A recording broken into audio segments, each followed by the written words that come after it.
The unsurpassed, penetrating, and perfect truth is seldom met with, even in 100,000 myriad kalpas. Now we can see and hear it. We can remember and accept it. I vow to make the Buddha's truth one with myself. Homage to the Buddha, homage to the Dharma, homage to the Sangha.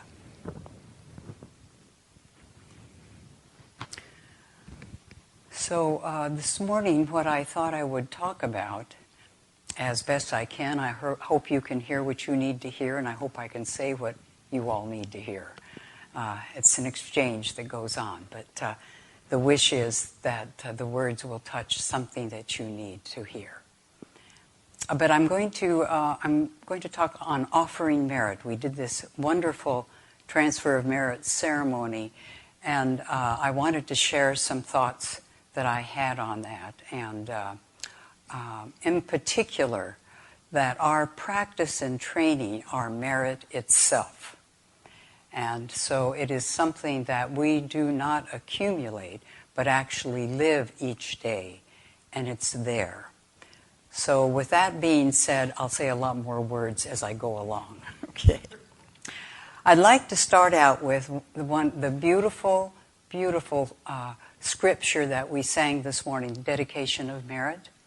This will give you a clear idea of how we actually transmit or offer merit. We can do it at any time, in any place, with any surroundings that you encounter when that time comes. So it's a dedication of merit, and as I understand it, it's a translation from a Chinese scripture that was put to music by a Canadian singer, I think. It's her music. And one of the monks from the city of 10,000 Buddhas got together with her and put the words together and made this beautiful, beautiful song and beautiful words. So, the dedication of merit. May every living being, our minds as one and radiant with light, share the fruits of peace with hearts of goodness, luminous and bright. If people hear and see how hands and hearts can find in giving unity, may their minds awake to great compassion, wisdom to joy. May kindness find reward. May all who sorrow leave their grief and pain. May this boundless light break the darkness of their endless night. Because our hearts are one, this world of pain turns into paradise. May all become compassionate and wise.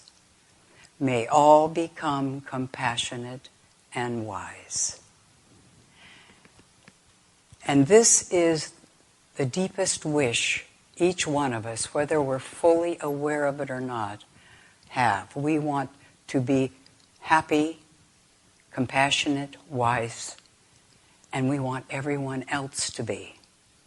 And when we live in this very sorrowing world and see what's going on, we can do nothing really other than offer merit for our well-being and everyone else's.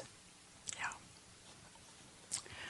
So, the Buddhist practice of accumulating and transferring merit comes out of the understanding that there is valid or merit in our spiritual practices. When we come to the conclusion that life is not what we thought it was, or there must be more than what we are experiencing, or find ourselves in confusion and sorrow with no answers in near sight, we decide to do something about ourselves. And possibly take up a spiritual practice, as those of us who are here today are doing. As we cultivate our practice, we come to know there is great value and responsibility in taking up this or any other spiritual practice in our wish to bring more peace and contentment to ourselves and this world. And importantly, we begin to have faith in that value. And I would like to refer to that faith in that value as merit.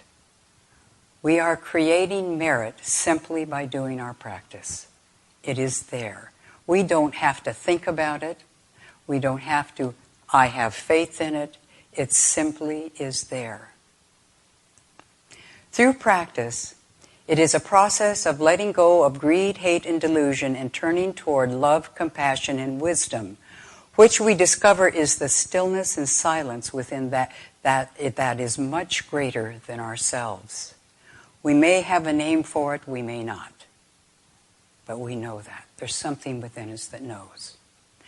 This arises out of our choice to do less harm and move toward what is good with the intention of bringing peace and harmony into our lives and into our world that we happen to be living in this lifetime. There is something within that knows it is our purpose and responsibility to do this. Now, talking about merit and how I'm talking about it, I'd like to say some things about the teaching on karma, cause and effect.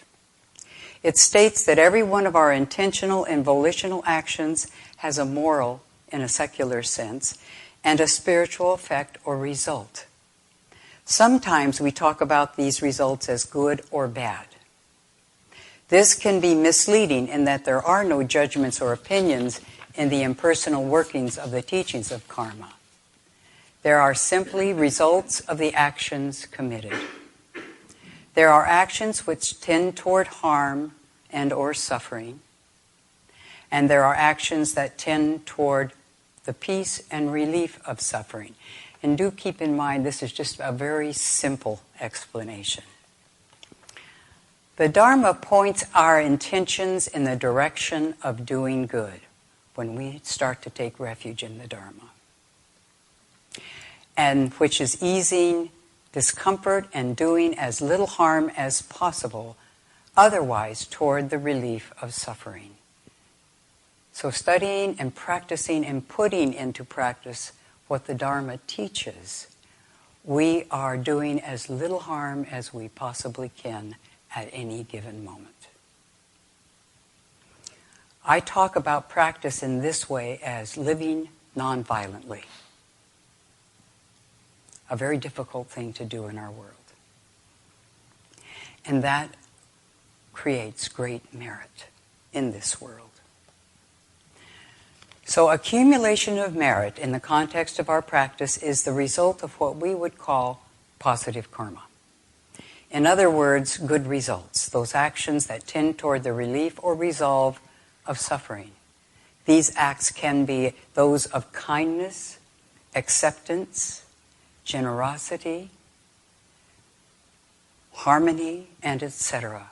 We could go on with the many practices that we engage in every day. These results are natural consequences which come back to us, sometimes seen and sometimes unseen, as a result of our positive intentions, thoughts, words, and deeds. As we continue to cultivate our practices, we begin to experience these positive karmic results throughout the day and begin to live from them. They're just part of who and what we are. In following the teachings in our own experience, we are consciously making choices to do as little harm as possible. And it begins to become habitual. And it is part of our everyday meditation practice.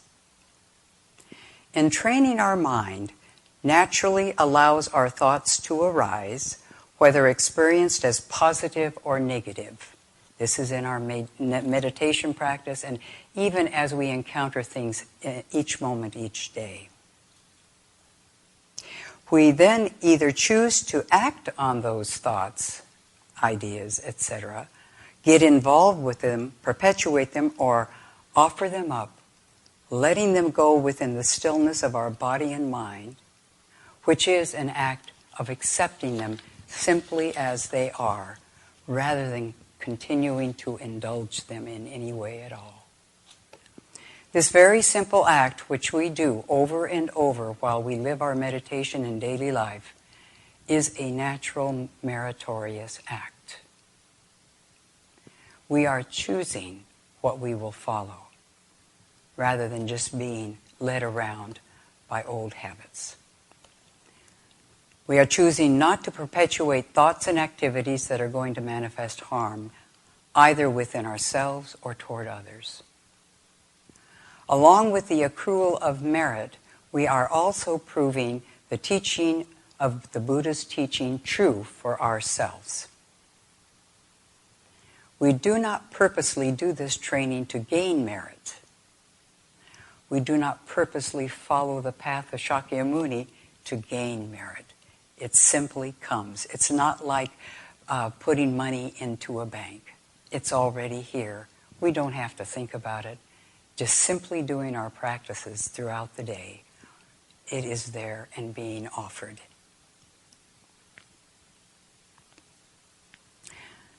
The Dharma informs are guiding us to a life of nonviolence, of doing as little harm as possible, and learning to live in harmony.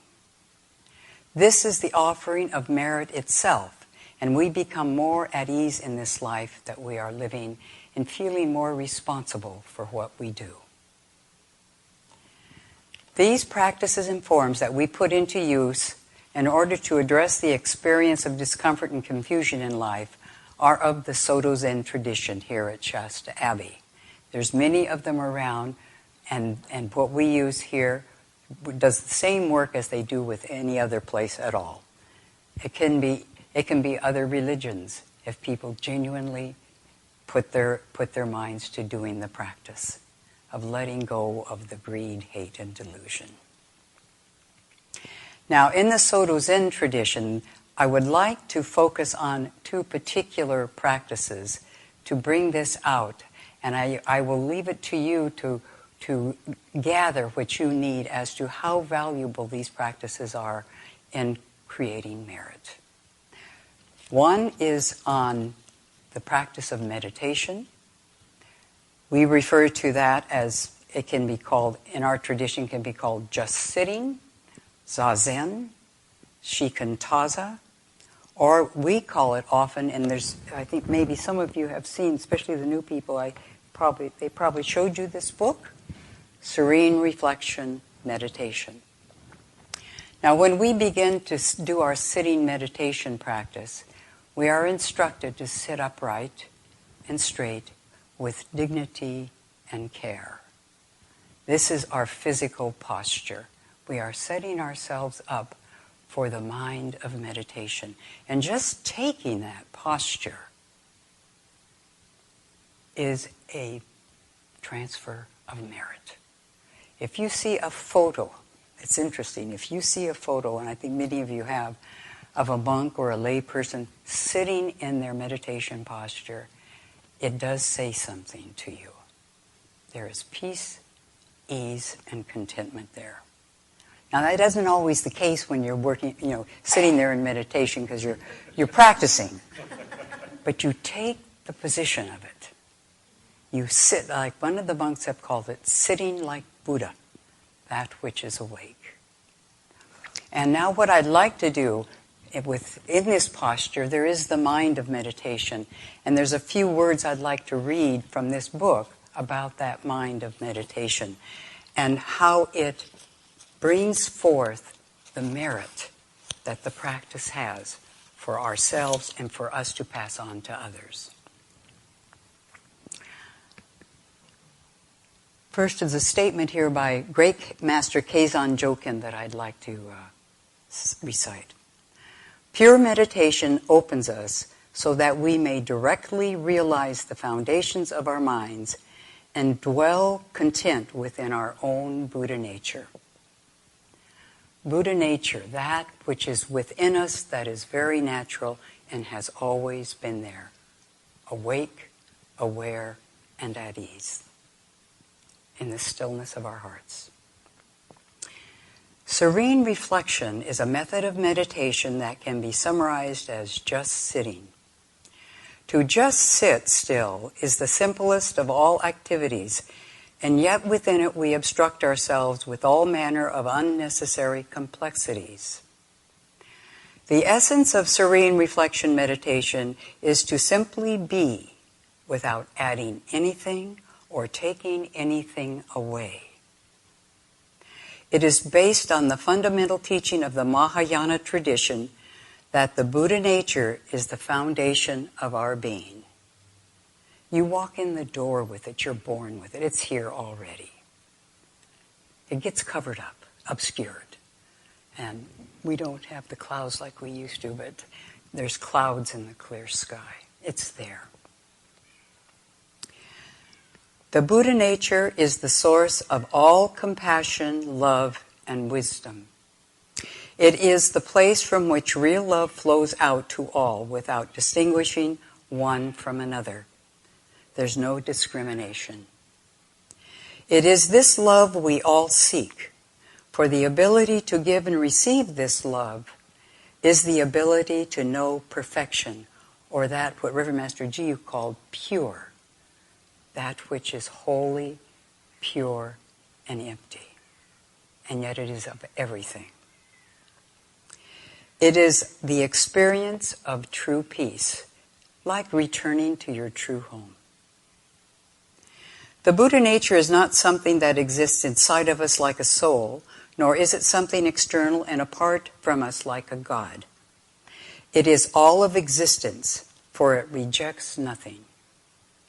Infinite compassion, love, and wisdom are the characteristics by which we recognize it, but also it embraces that what we regard as negative within ourselves and the world around us. Nothing is left out of that loving embrace. The Buddha nature is enlightenment itself, and since it embraces all of existence, it includes us. One of the most important things I can say, pass on right here, and it's great merit for this entire universe, is that know that you already have it. Relax into it. Do not doubt it.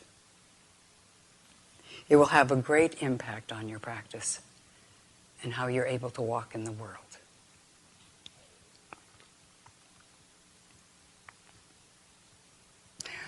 We are not separate from enlightenment, but we have mistaken where our true refuge lies. Instead of trusting the Buddha nature, that which is in tune with all of existence, we take refuge in an illusory sense of self. I was dealing with that a little bit this morning. And I said, would you please step aside? So, a self that is fundamentally at war with all of existence. I can attest to that. Serene reflection meditation is the means we have of healing the rift we have created between ourselves and the Buddha nature. Enlightenment is inherent within every one of us, but to know that enlightenment, we have to look towards it for our refuge and cease to involve ourselves with greed, hate, and delusion. And that's what I've been talking about. This is the manifestation of merit in our lives, and why in the Buddhist tradition we are transmitting merit continuously. And you've been here, the newer people have been here long enough to realize that in our offertories, in our verses that you chanted or said, there's always, may all beings be well, may they receive what they need. We offer this for the benefit of all beings. What Reverend Master Daishin said, there's always the offering of the ceremony, or whatever we're doing, how we're living, or whatever it happens to be, we are offering it for the benefit of all beings in all worlds. So our meditation practice, that very simple thing that we do, it's a very simple practice, but very difficult to do, is an example of actually creating, accruing merit, and transmitting it, right in that very activity. Now, the other teaching in the Soto Zen tradition that I wanted to focus on, and again I'm going to do a little bit of reading, but it's on this very, very important subject of the Bodhisattva precepts. The meditation and the precepts are are very important guidelines in our life. In taking up the Soto Zen practice or Buddhism, you take on these as guidelines as to how you're going to live. And again, I'll go back to that phrase. It is the beautiful way of living nonviolently within yourself and other beings.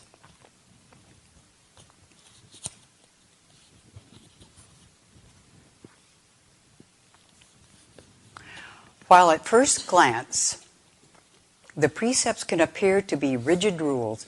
Oh, and excuse me, that first piece I was reading was from Reverend Master Daishin Morgan, who's the abbot over at Throstle Hole in England. And this piece is from the late Reverend Master Daisui McPhillamy, who was the head of the order after Reverend Master Jiyu died. While at first glance, precepts can appear to be rigid rules of conventional morality. In effect, they are guides to liberation. Taken as descriptions of enlightened behavior rather than simply as proscriptions against evil or harmful acts, they lead to the signs of wisdom, charity, tenderness, benevolence, and empathy,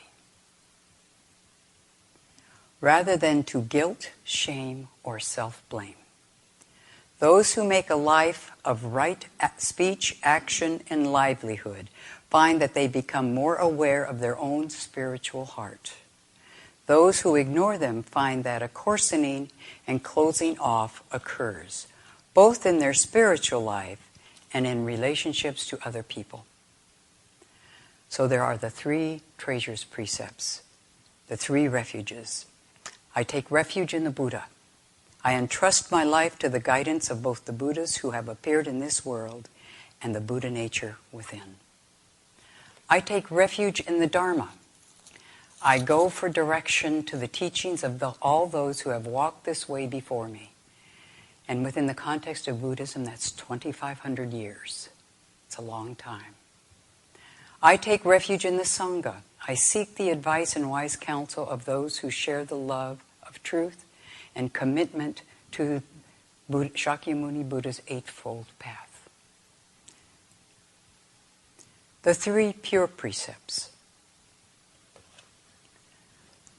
I will cease from evil or doing harm or being violent. First and foremost, it is my wish to harm no living thing. I will ask in the innermost place of my heart, is what I am about to do a harmful thing? A thing that places any separation between a being and the unborn?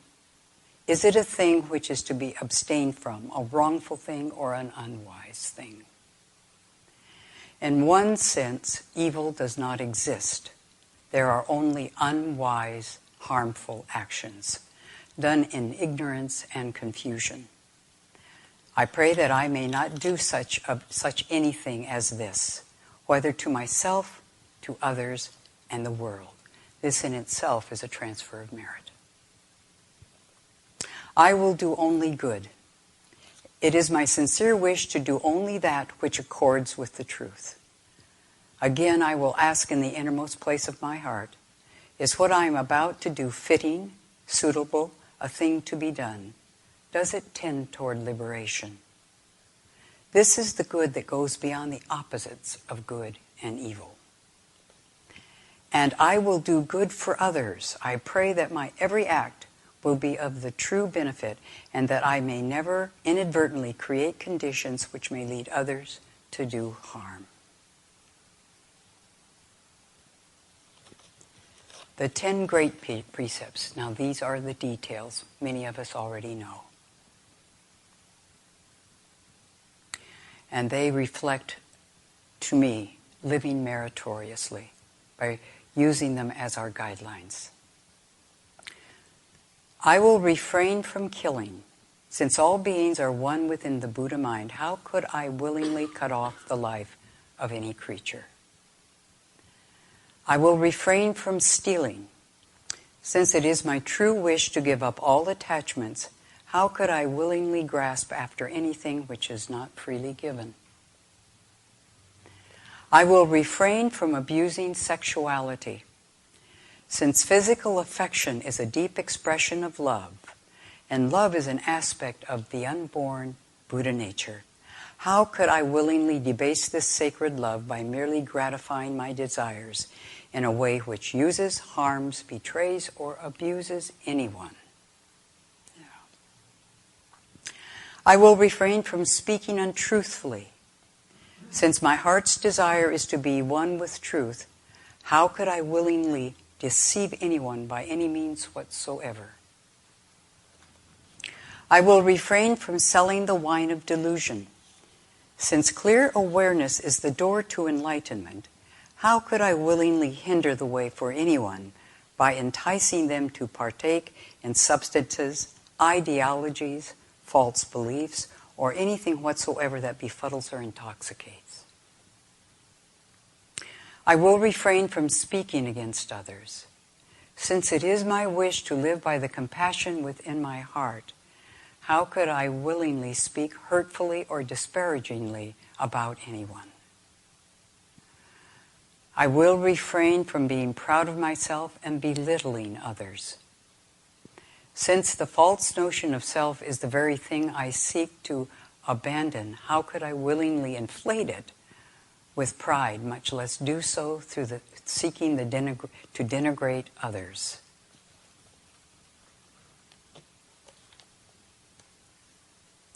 I will refrain from holding back in giving either dharma or wealth.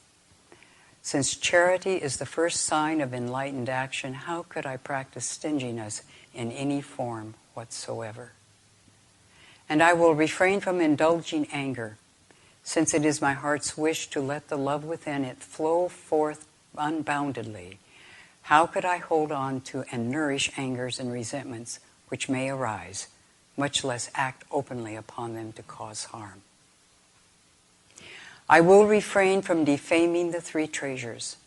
Since these are my true refuge in the very way, how could I turn from them myself, much less cause doubt about them to arise in others?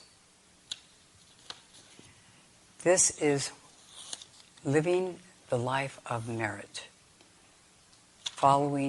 taking the precepts and following them as one's way of life, and is of benefit not only to ourselves, we receive the benefits, but to everyone around us and in this world where there is so much violence and so much hatred and greed, just because we don't know better. And some of us begin to question that and begin to look for ways to do better. And this is one of the ways we can. Great merit is involved. All right. Now, another way of accruing merit that came to my mind as I was thinking about it is cultivating, and it's been mentioned before, but not too much said about it, in cultivating the spirit of generosity, which we refer to as dana in the Buddhist tradition. That is, giving of ourselves spiritually and materially. We generously offer to the Sangha not only spiritual gifts, but material gifts. All of us do this. The physical, material support that all of you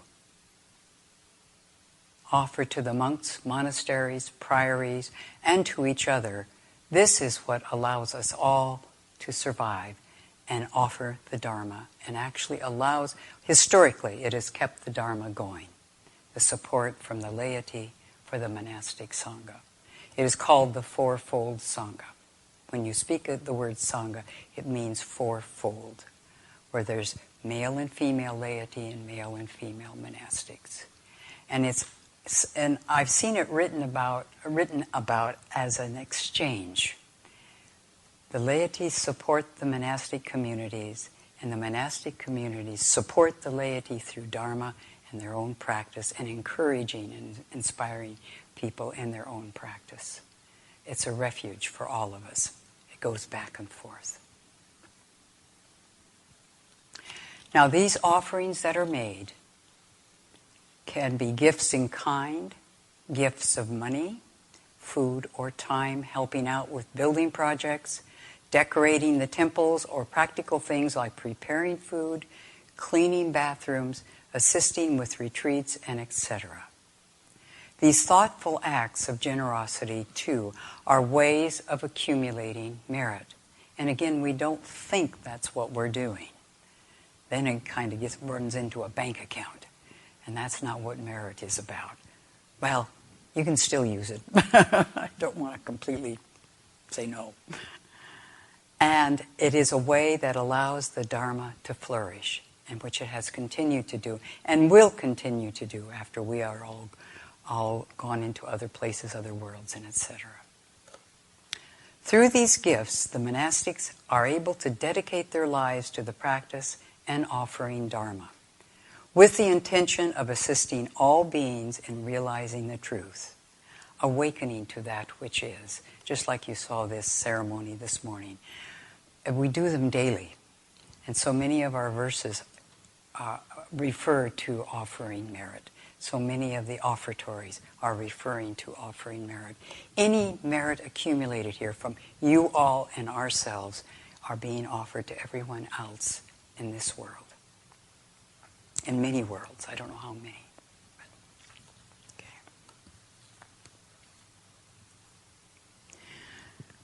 So one last thought I would like to offer on transferring merit is requesting a transfer of merit.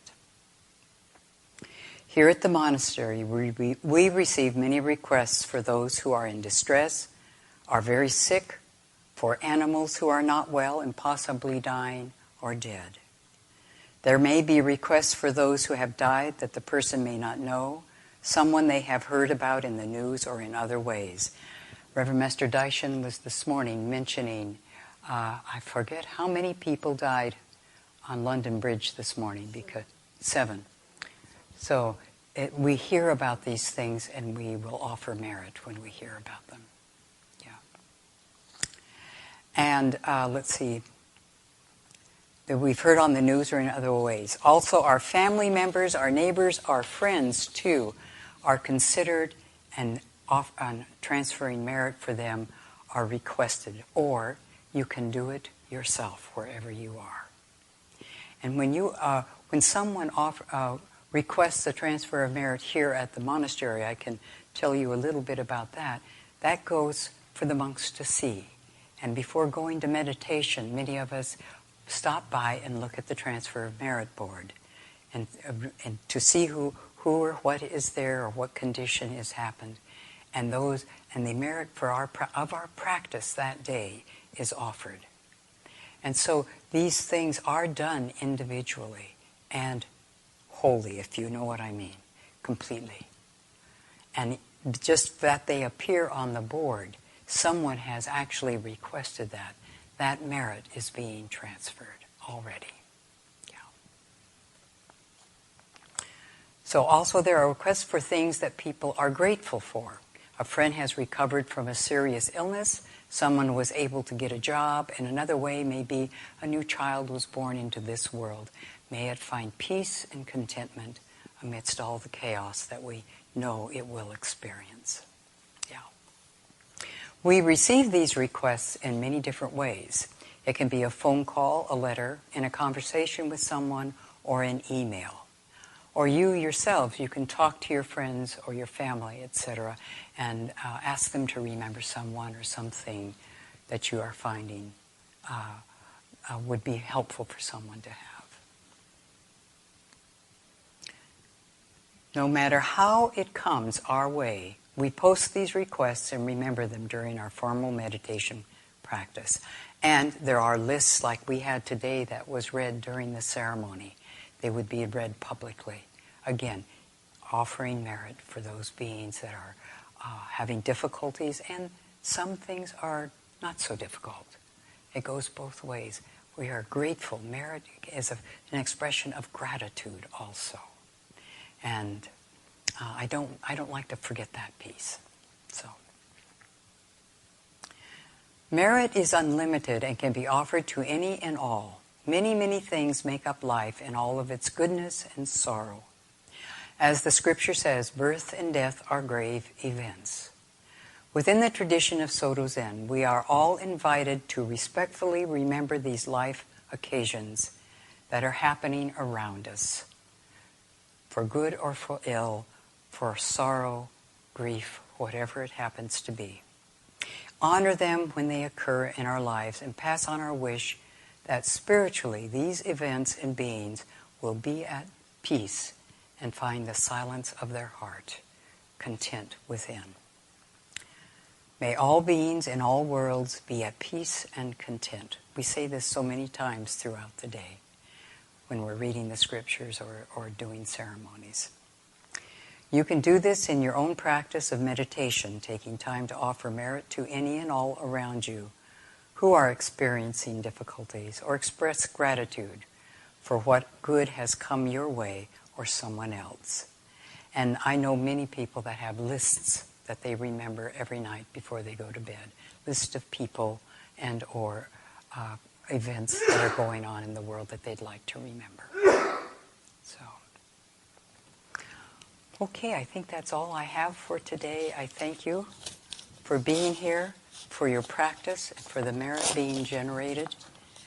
This sorrowing world can use it, and we can do that by sitting upright, dignified, joyfully, with a kind heart and kind words to anyone and anything that we encounter, including our critters. Okay, good. Thank you.